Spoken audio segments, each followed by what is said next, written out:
जन्मसिद्ध हक्क आहे आणि तो मी मिळवणारच, ही गर्जना करणारे लोकमान्य बाळ गंगाधर टिळक.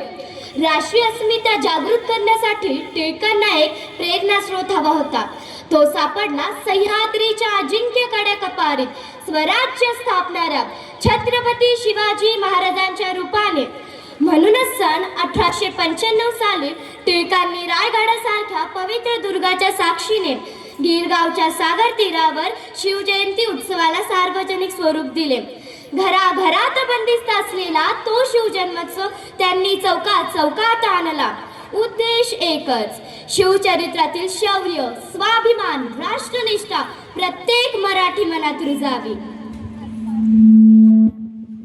आज फाल्गुन वद्य तृतीयेचा मंगल दिन. सह्याद्रीच्या कडेकपारीत रणशिंग फुंकणारा रायगडासारख्या अभेद्य दुर्गाच्या माथ्यावर स्वराज्याची गुढी उभारणारा आणि रयतेच्या काळजात वात्सल्याचा दीप प्रज्वलित करणारा तो सुवर्णक्षण म्हणजे शिवजन्म. अफाट सागरासारख्या विशाल दृष्टीच्या, हिमालयासारख्या अढळ निश्चयाच्या आणि तेजस्वी सूर्यबिंबासारख्या प्रखर राष्ट्रभक्तीच्या छत्रपती शिवाजी महाराजांची आज जयंती. या पवित्र दिनी परमपूज्य श्री गजानन महाराज अमरावतीच्या पावनभूमीत भक्त कोल्हटकर आणि खापर्ड यांच्याशी संवाद साधताना काय सांगतात ते आपण पाहूया. असाच एक प्रसंग घेऊन येत आहेत आमचे आदरणीय इंग्लिश मीडियम स्कूलचे बाल कलाकार. एक सुंदर नाटिका घेऊन गणगण गणात बोलते शिव विचार जागविते.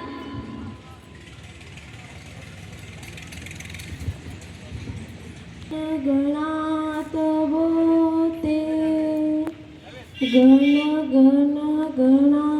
प्रणाम महाराज. महाराज, आज शिवजयंतीचा पवित्र दिवस. छत्रपती शिवाजी महाराजांचे नाव आठवले की अंगात नवे बळ संचारते. खरेच शिवरायांनी स्वराज्याची स्थापना केली, धर्माचे आणि जनतेचे रक्षण केले. आपल्याला त्यांच्या जीवनातून धैर्य, शौर्य आणि न्याय शिकायला मिळतो. बाळांनो, शिवराय फक्त तलवारीचेच नव्हे तर सदाचार, संयम, करुणा आणि प्रजेवरील प्रेमाचे प्रतीक होते. त्यांच्या जीवनातील प्रत्येक कृतीत राष्ट्रप्रेम होते. महाराज, आजच्या तरुणांनी शिवरायांकडून कोणता सर्वात मोठा गुण घ्यावा? स्वाभिमान, कर्तव्यनिष्ठा आणि राष्ट्रसेवा. बाळांनो, शिवरायांचे नाव घेणे पुरेसे नाही, त्यांचे विचार आचरणात आणणे अधिक महत्त्वाचे आहे. मग शिवजयंतीचा खरा उत्सव म्हणजे छत्रपती शिवाजी महाराजांचे विचार आपल्या मनात रुजवणे, बरोबर ना महाराज? अगदी बरोबर. प्रत्येकाने सत्य, न्याय, परिश्रम आणि राष्ट्रभक्तीची वाट धरली तर प्रत्येक घरात शिवचरित्र फुलेल. गण गण गणा. जय भवानी, जय शिवाजी. छत्रपती शिवाजी महाराजांचा विजय असो. जय भवानी, जय शिवाजी.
बांधवांनो, छत्रपती शिवाजी महाराजांनी हे स्वराज्य त्यांच्या तलवारीच्या बळावर नव्हे तर ते जनतेच्या विश्वास, धैर्य आणि संघटनेच्या सामर्थ्यावर उभे केले.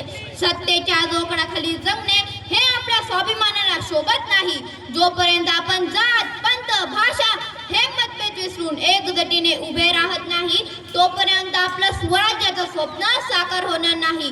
शिवजयंती हा केवळ उत्सव नाही, ती स्वाभिमान जागवणारी प्रेरणा आहे. अन्यायाविरुद्ध उभे राहा, सत्याचा संघर्ष करा आणि लक्षात ठेवा, स्वराज्य हा माझा जन्मसिद्ध अधिकार आहे आणि तो मी मिळवणारच.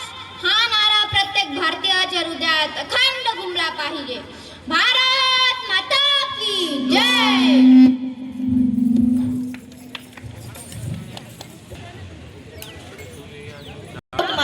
लोकमान्य सभेची सर्व तयारी पूर्ण झाली आहे.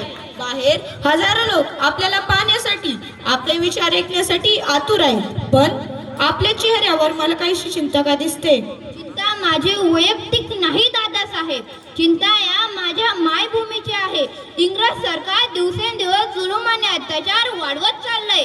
जनतेमध्ये देशप्रेमीची ठिणगी तर पडली, पण त्याला वनव्याचं रूप यायला हवं. या स्वातंत्र्य लढ्याला केवळ राजकीय बळ पुरेसं नाही, आपल्याला आत्मिक आणि आध्यात्मिक ऊर्जेची ही गरज आहे. ती ऊर्जा कुठून मिळणार?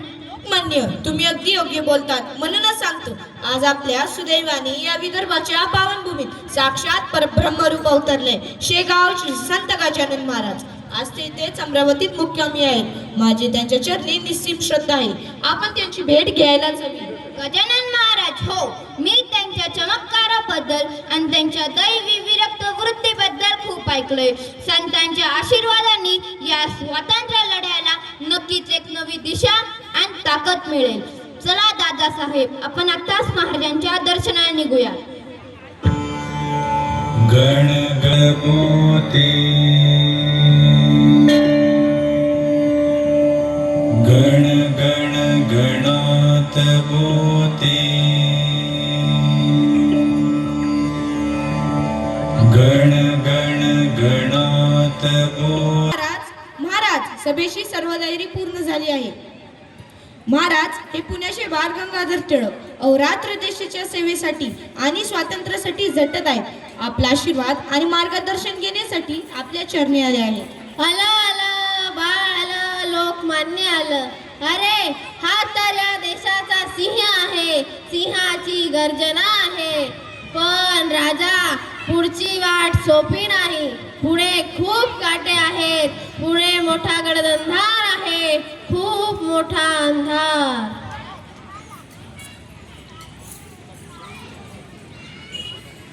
महाराज, मी देशाच्या स्वातंत्र्यासाठी कुठल्याही अंधाराला, संकटाला किंवा मृत्यूलाही सामोरे जाण्याची माझी तयारी आहे. माझी चिंता स्वतःसाठी नाही, पण या अज्ञानी जनतेला योग्य दिशा मिळण्यासाठी मला आपल्यासारखे राष्ट्रसंतांचे आशीर्वाद हवे. महाराज, हा आमचा स्वातंत्र्याचा लढा यशस्वी होईल का? काळ मोठा कठीण आहे राजा, तुला फार दूर जावं लागेल. काळ्या पाण्याची शिक्षा, समुद्रापार एकांतात राहावं लागेल. पण घाबरू नकोस, तू तिथूनच कर्मयोग मांडशील. हा देश जागा होणार, परकीय सत्ता झुकणार, स्वातंत्र्य मिळणारच.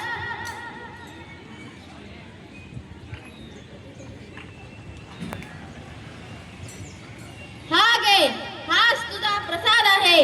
कर्म करत राहा, फळाची आशा ठेवू नकोस. गण गण गणात बोते.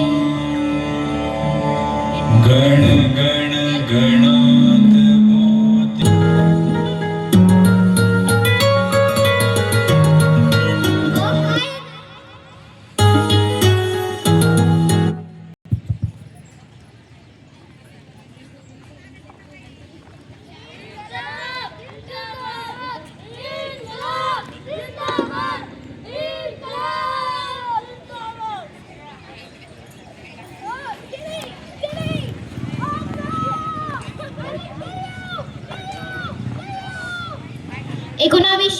मध्ये खुदीराम बोस आणि प्रफुल्ल चकी या दोन तरुण क्रांतिकारकांनी मुझफ्फरपूरच्या क्रूर मॅजिस्ट्रेट किंग्सफर्ड याला मारण्यासाठी बॉम्ब फेकला. दुर्दैवाने या दोन युरोपियन महिलांचा मृत्यू झाला. या घटनेमुळे संपूर्ण ब्रिटिश समाज हादरला आणि त्यांनी क्रांतिकारकांवर अनन्वित अत्याचार सुरू केले. टिळकांनी बॉम्बस्फोटचे समर्थन केले नाही, परंतु ब्रिटिश सत्तेच्या जुलमी आणि अन्याय धोरणामुळे तरुण पिढी हातात बॉम्ब घेत आहे. या कटू सत्याचा आरसा त्यांनी सरकारला दाखवला.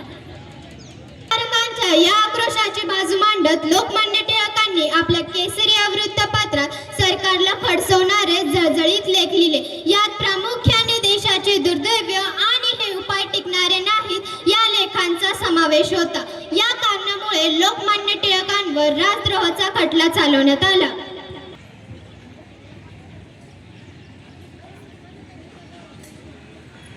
ज्युरीचे सभासद मला दोषी ठरवो व ना ठरवो, मी निर्दोष आहे. या नश्वर न्यायालयापेक्षा एक उच्चतम न्यायालय आहे, ज्याच्या सत्तेपुढे मी नतमस्तक आहे. कदाचित माझ्या सुटकेपेक्षा माझ्या शिक्षेनेच मी हाती घेतलेल्या कार्याला अधिक गती मिळणार आहे. भारत माता की जय. आणि त्यांना मंडालेच्या तुरुंगात 6 वर्ष काळ्या पाण्याची शिक्षा आणि 1000 रुपये दंड ठोठावण्यात आला. त्यांनी तिथे गीतारहस्य हा जगप्रसिद्ध ग्रंथ लिहिला. 1908 ते 1914 या काळात लोकमान्य टिळकांनी काळ्या पाण्याची शिक्षा भोगली. हा केवळ तुरुंगवास नव्हता, तर हे एक स्वातंत्र्य लढ्यातील महत्त्वाचा आणि अभिमानास्पद टप्पा होता. ध्यायसि चेत् कर्मणस्ते मता बुद्धिर्जनार्दन तत्किं कर्मणि घोरे मां नियोगेणेव वाक्येन बुद्धिं मोहयसीव मे तदेकं वद निश्चित्य येन श्रेयोऽहमाप्नुयाम्. श्रीभगवानुवाच लोकेऽस्मिन् विविधा निष्ठा पुरा प्रोक्ता मया नघ